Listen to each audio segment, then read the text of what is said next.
ভিতর থেকে কোনো জবাব আসে না। বাইজিদ বুস্তামি আবার ডাক দিয়ে বললেন, মা ঘরে আছেন নাকি? মা ভিতর থেকে জবাব দিয়ে বলে, বাবারে, কে আমাকে মামা বলে ডাকুন।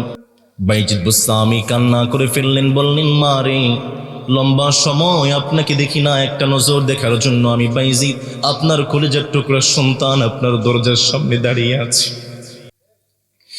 বাইজিদ বুস্তামির মা ভিতর থেকে জবাব দিয়ে দে, বাবা, যদিও তোমার কণ্ঠটা বাইজিদের মতো লাগে, কিন্তু তুমি বাইজিদ হতে পারো না। তার কারণটা হলো, আমি আমার বাইজিদকে বলেছিলাম, হক্কানি আলেম না হওয়ার আগে, যুগ শ্রেষ্ঠ মুহাদ্দিস না হওয়ার আগে, আমার বাইজিদ যেন তার চেহারাটা আমি মাকে না দেখায়। তোমার কণ্ঠটা যদিও বাইজিদের মতো লাগে, আর তুমি যদি বাইজিদ হয়ে থাকো, হক্কানি আলেম না হওয়ার আগে আমি মা তোমার চেহারাটা দেখতে চাই না। বাইজিদ বুস্তামি রাহমাতুল্লাহি আলাইহি তিনি মাদ্রাসায় ফিরে আসলেন। উস্তাদ প্রশ্ন করলেন, বাবা, কতদিন পরে মাকে দেখতে গেলা? আজকেই তো গেলা, আবার আজকেই চলে আসলা, কারণটা কি? বাইজিদ বুস্তামি তিনি কান্না করে বললেন, উস্তাদ, আমার মা হক্কানি আলেম না হওয়ার আগে আমার চেহারাটা পর্যন্ত দেখতে চায় না। অনেক বাবারা আসেন, সন্তানদেরকে মানুষ করবো কিভাবে? বাবাদেরকে বলি, বাবারা, এই যে মাদ্রাসা আছে এখানে, আপনাদের এই মাদ্রাসায় অনেক বাবাদের সন্তানরা আছে। সন্তানকে মানুষ করতে চান, আপনাকে স্যাক্রিফাইস করতে হবে, আপনাকে কোরবানি করতে হবে, আপনাকে ত্যাগ তিতিক্ষা স্বীকার করতে হবে।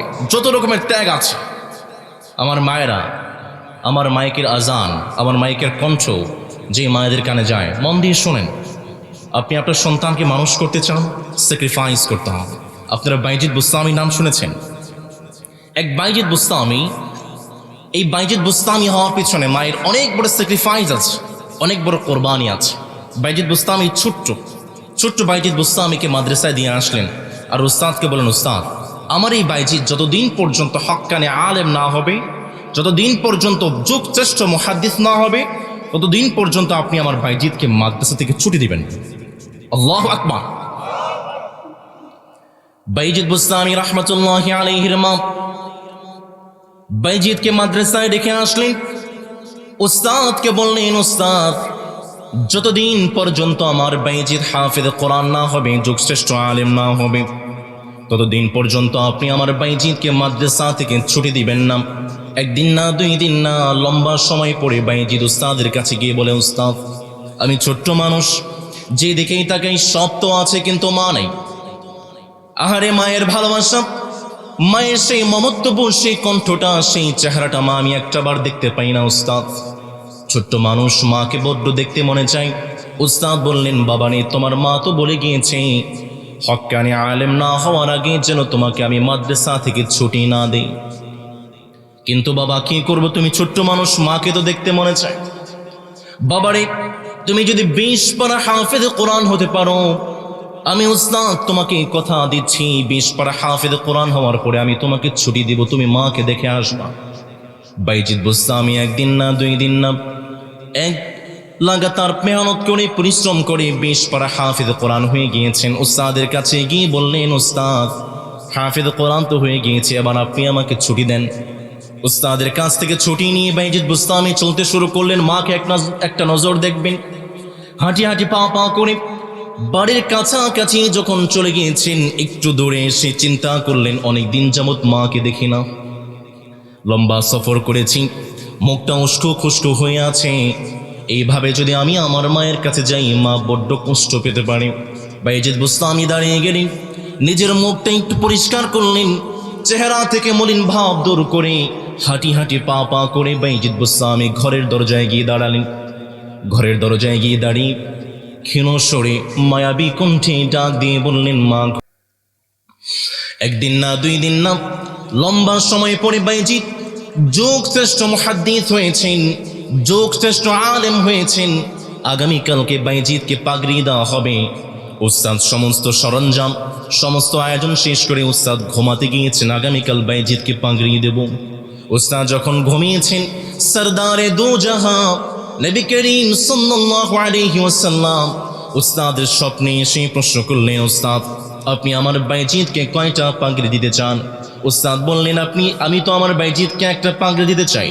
নবী করিম সাল্লাল্লাহু আলাইহি ওয়াসাল্লাম বললেন, না না, আপনি আমার বাইজিদকে একটা পাগড়ি নয়, আপনি আমার বাইজিদকে দুইটা পাগড়ি দিবেন। তার কারণ হলো, একটা পাগড়ি হচ্ছে আমার বাইজিদ যুগশ্রেষ্ঠ আলেম হয়েছেন তার জন্য, আরেকটা পাগড়ি হলো আমার বাইজিদ মায়ের কথা শুনে আমি বিশ্বনবীর মনটাকেও জয় করে ফেলেছে।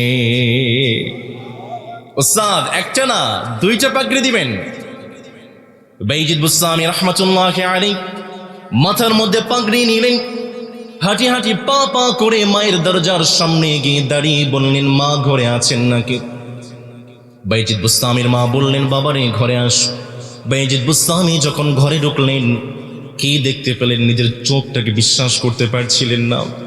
যেই মাটাকে একটা নজর দেখার জন্য দিনের পর দিন আমি বাইজিদ অপেক্ষা করেছি, চোখের পানি ঝরিয়েছি, কত কষ্ট করেছি, যুগশ্রেষ্ঠ আলেম হয়েছি, সেই মা আজকে অসুস্থ হয়ে বিছানায় শুয়ে আছে। বাইজিদ বুস্তামিকে ডেকে বললেন, বাইজিদ রে একটু আমাকে ধরো, একটু ওযু করতে চাই। বাইজিদ বুস্তামি মাকে ধরলেন, ওযুখানায় নিয়ে গেলেন, সুন্দর করে মা ওযু করলেন। বাইজিদকে বললেন, বাইজিদ একটু মুসল্লাটা বিছিয়ে দাও, তোমার বাবার একটা আমানত ছিল, আমি যেন তোমাকে যুগশ্রেষ্ঠ আলেম বানাই।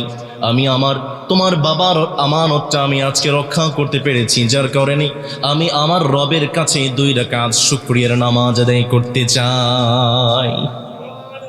বাইজিদ বুস্তামি রহমাতুল্লাহি আলাইহির মা ওযু করে সুন্দর করে সালাতে দাঁড়িয়ে গেলেন। সালাতে দাঁড়িয়ে দোয়া করতে শুরু করলেন, সন্তানের জন্য দোয়া করলেন, রবের কাছে দোয়া করে বললেন, মালিক আমি আমার বাইজিদকে একটা নজর দেখার জন্য, আলেম হিসাবে দেখার জন্য আমি আমার হায়াত চেয়েছিলাম। আমার বাইজিদ আজকে আলেম হয়েছে, আমি যদি আজকে অসুস্থ হয়ে বিছানায় পড়ে থাকি, আমার বাইজিদ আমার সেবা করবে, শুশ্রূষা করবে, উম্মতের সেবা করতে পারবে না। মালিক আমার হায়াতের কোনো প্রয়োজন নেই, আমি মা চাই, আমার বাইজিদ আমার সেবার চেয়ে উম্মতের সেবা করবে। বাইজিদ বুস্তামির মা সালাতে পড়ে দোয়া করলেন, মালিক আমার হায়াত লাগবে না, আমার হায়াতটুকু আপনি আমার সন্তানকে দিয়ে দেন। বাইজিদ বুস্তামির মা দোয়া করতে দেরি হয়েছে, সালাতের মধ্যে তিনি পড়ে ফেলেছেন, লা ইলাহা ইল্লাল্লাহু মুহাম্মাদুর রাসূলুল্লাহ। পড়েন সাল্লাল্লাহু। ঝিনুকের ভিতর লুকিয়ে থাকে যেমন মতি, ঝিনুকের ভিতর লুকিয়ে থাকে যেমন মতি, কালিমা শাহাদাতে আছে আল্লাহর জ্যোতি, কালিমা শাহাদাতে আছে আল্লাহর জ্যোতি। আল্লাহু আকবার। সন্তানকে মানুষ করতে চান, স্যাক্রিফাইস করতে রাজি আছেন তো ইনশাআল্লাহ? আল্লাহ আমাদের সন্তানদেরকে মানুষের মতো মানুষ করুন, চিল্লায় পড়েন আমিন। ইসলামিক মেগা 24 চ্যানেলটি সাবস্ক্রাইব করুন। ভিডিওটা ভালো লাগলে লাইক, কমেন্ট, শেয়ার করুন।